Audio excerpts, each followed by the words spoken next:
Video kali ini saya akan membahas berita kemarin yang lagi rame ya teman-teman, tentang Shopee sudah melakukan PHK pegawai dengan alasan efisiensi. Nah, apakah hal ini terkait dengan SPayLater-nya ataukah terkait dengan S-Pinjamnya yang banyak galbay sampai saat ini, dan ini menyebabkan Shopee PayLater atau S-Pinjam akan bangkrut atau tutup.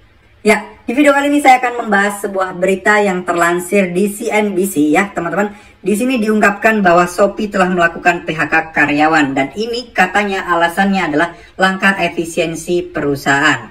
Nah, apakah ini akan berdampak dengan para nasabah atau operasionalnya? Apakah bahkan mungkin S-Pinjam dan SPayLater dinilai merupakan cara yang tidak menguntungkan dan malah membuang uangnya? Jadi di sini banyak yang berspekulasi bahwa karena S-Pinjam, SPayLater yang begitu mudah untuk mencairkan uang, begitu mudah untuk disetujui, inilah yang membuat banyaknya kos pengeluaran dari pendanaan Shopee ini teman-teman.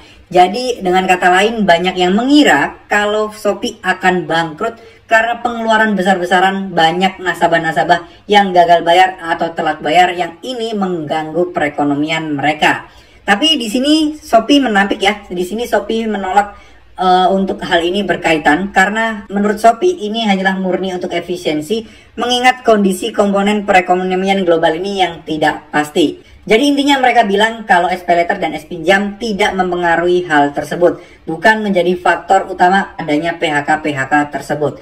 Tapi mau nggak mau, karena ini mereka grup, otomatis kerugian dari satu perusahaan pastinya akan disuplai atau didukung oleh perusahaan yang lain agar bisa terus bertahan. Jadi kalau misalnya teman-teman berharap S-Pinjam dan SPayLater tutup, ya mungkin kalian harus berharap kalau misal induknya atau mungkin proses bisnis utama dari Shopee ini mulai kesulitan atau mulai merasa terbebani oleh S-Pinjam atau SPayLater, maka itu akan memungkinkan untuk ditutup. Tapi strategi bisnis yang ada saat ini biasanya perusahaan-perusahaan yang mau bangkrut, yang tidak menguntungkan seperti ini tapi punya nama seperti SPayLater dan S-Pinjam, bisa saja mereka mempunyai strategi SPayLater dan S-Pinjam akan dijual ke perusahaan lain dengan membawa nama brand tetap SPayLater dan S-Pinjam, tapi induk perusahaan, pendanaan dan pembiayaannya itu perusahaan yang lain, mungkin kan ya teman-teman. Jadi menurut saya pribadi, kalau perusahaan yang sudah punya nama sebesar SPayLater dan S-Pinjam seperti ini, menurut saya kok kecil ya kemungkinan mereka bakal bangkrut dan tutup.